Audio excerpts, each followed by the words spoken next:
सो आज हम फिर आपके सामने हाजिर हैं एक नई कहानी लेके। और इस कहानी के किरदार होंगे विलियम पिट। इसीलिए इस कहानी का नाम है पिट्स इंडिया एक्ट।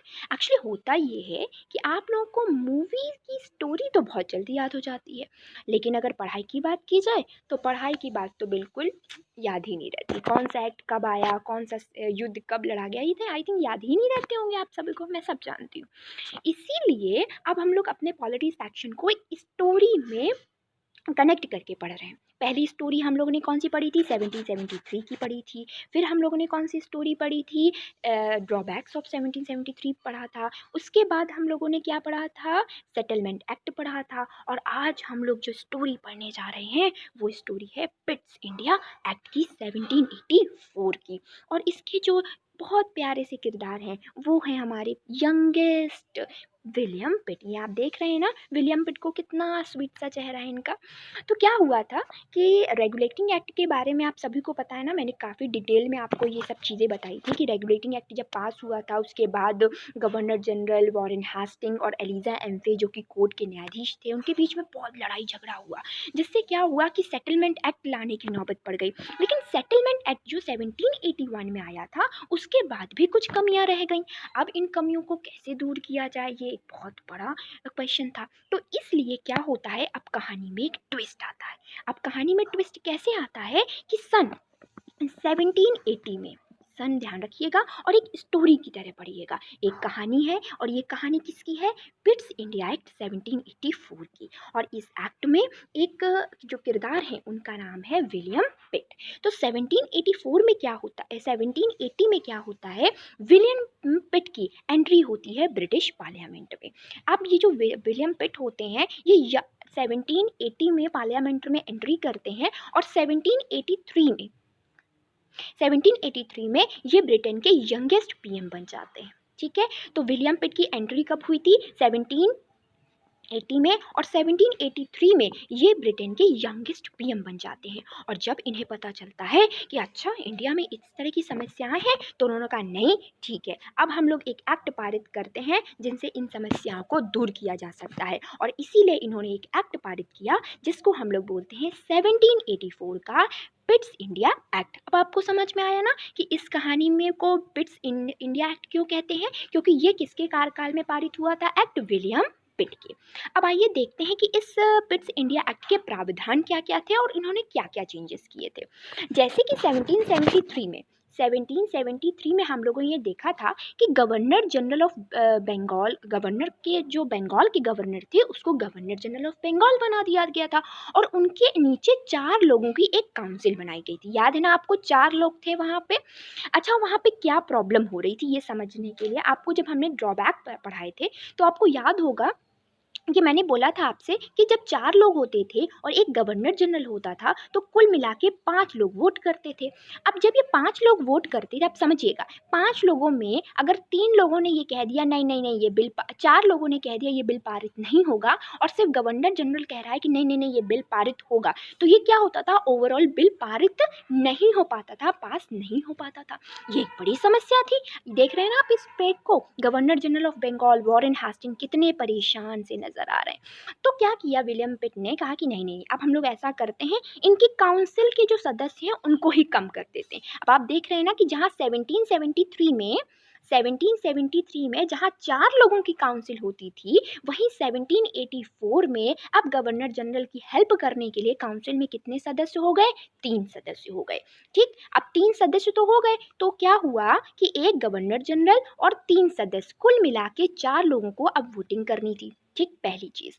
अच्छा, यहाँ तो जो उस समय का जो प्रावधान था, जो बहुमत होता था, ये होता था कि अगर किसी भी लॉ को 2 वोट मिल जाते थे तो वो लॉ पारित हो जाता था। तो अगर देखिए मान लीजिए 4 लोग हैं, 4 लोगों में क्या हुआ कि एक तो गवर्नर जनरल हो गया और 3 लोग ये हो गए। अगर एक भी व्यक्ति ने काउंसिल के एक भी व्यक्ति ने गवर्नर जनरल के पक्ष में अपना वोट दे दिया तो वो क्या होता था, बिल पारित हो जाता था।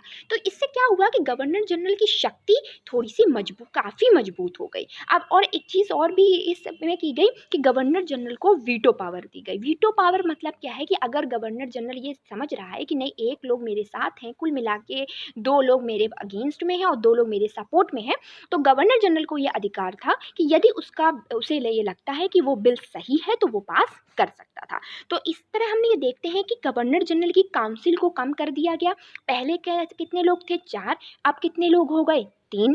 अब गवर्नर जनरल को क्या मिल गई, वीटो पावर। अब वो अपने स्वयं का विवेक का प्रयोग करके बिल को पारित कर सकता था। ठीक है, तो ये हो गया प्रावधान नंबर 1। आई थिंक आप सभी को क्लियर हो गया होगा। ठीक है, अब आते हैं प्रावधान नंबर 2 में। आपने 1773 की एक्ट में देखा था कि जो गवर्नर जनरल, थोड़ा सा पीछे जाते हैं हम लोग, इसको थोड़ा सा देखते हैं। हम लोगों ने 1773 में देखा था कि जो East India Bengal governor general of Bengal थे, इनके ऊपर क्या थे, सीओडी थे। ठीक है ना, और इनकी संख्या कितनी थी, 24। इसका मतलब ईस्ट इंडिया कंपनी को तो जो रेगुलेट कर रहे थे वो ये टोटली सीओडी थे जो कि इंग्लैंड में बैठे थे। ठीक, इतना हम लोगों ने पढ़ा था 1773 तक, 1781 तक। लेकिन 1784 में क्या हुआ, जो ये एक मेन प्रावधान है पिट्स इंडिया एक्ट का। पहले क्या होता था कि देखिए, जैसे मान लीजिए ये ईस्ट इंडिया कंपनी है। ठीक, इस ईस्ट इंडिया कंपनी के 2 कार्य होते थे। एक होता था व्यापारिक कार्य और एक होते थे राजनैतिक कार्य। ठीक है, पहले इसको समझिए। अब व्यापारिक कार्य क्या होते थे, लाइक बिजनेस करना, चीज़ों को बेचना, ये सब व्यापारिक कार्यों के अंतर्गत आते थे।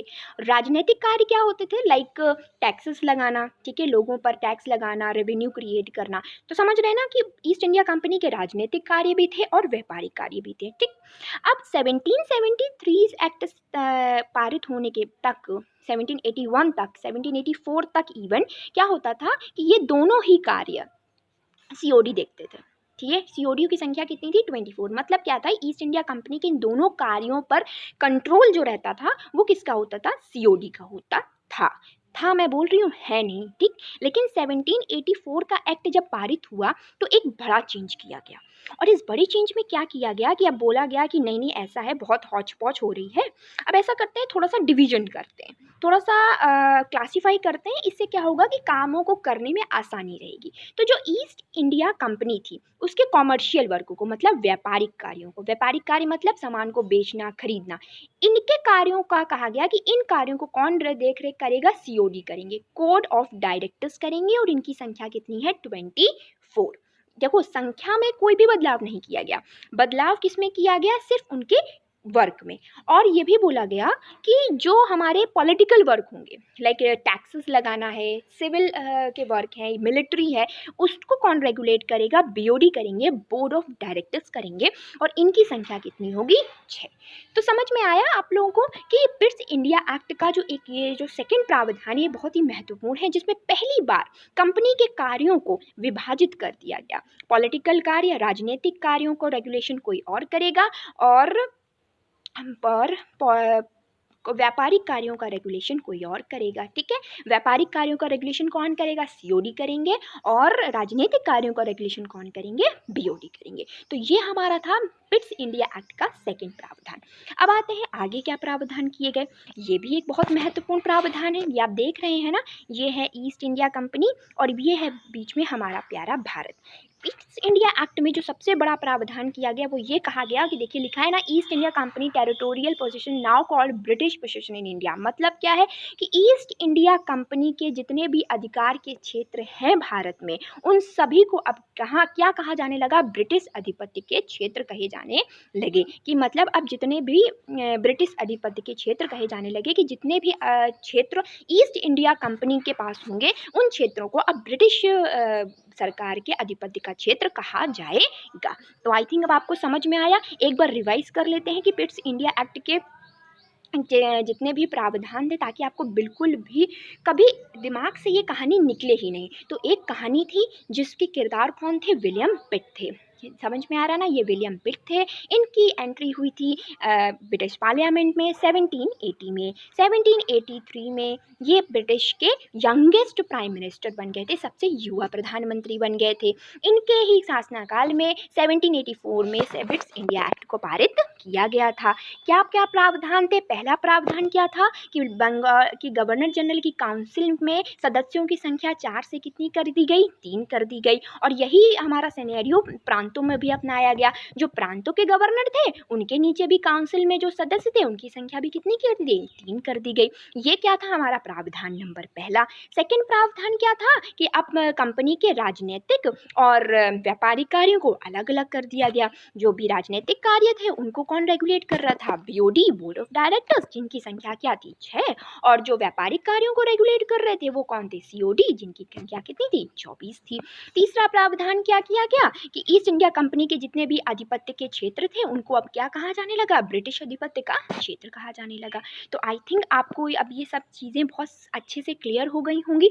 एक स्टोरी के माध्यम से पढ़ने से क्या होता है कि देखिए, अगर जब आप कोई मूवी देखते हैं ना, लाइक डीजीएलजे या कोई भी मूवी, एमएस धोनी वगैरह, तो वो मूवी में आपका इंटरेस्ट आता है। और वो इंटरेस्ट क्या होता है कि आपके दिमाग में वो चीज़ बैठाल देता है और आप कभी नहीं भूलते इस चीज़ों को। तो यदि हम लोग अपने सब्जेक्ट की चीज़ों को भी ऐसे मूवी की तरह, स्टोरी की तरह पढ़ें तो हो सकता है कि हम लोग कभी ये चीज़ें ना भूलें। तो यही मेरा प्रयास रहता है कि आपको हर एक टॉपिक को एक कहानी के माध्यम से बताया जाए कि एक कहानी थी जिसमें विलियम पिट थे। ठीक है, तो आई होप आपको हमारा ये सेशन अच्छा लगा होगा। अगर आपको अच्छा लगा तो आइए हमारे साथ जुड़िए और हमारे इस सेशन को लाइक करिए और कमेंट करके बताइए भी कि हाँ, आपको हमारा सेशन कैसा लगा। आज के लिए हमारे पास इतना ही। हम फिर मिलेंगे अपनी एक नई कहानी के साथ, एक नए किरदार के साथ। तब तक के लिए खुश रहिए, सेफ रहिए। Thank you so much.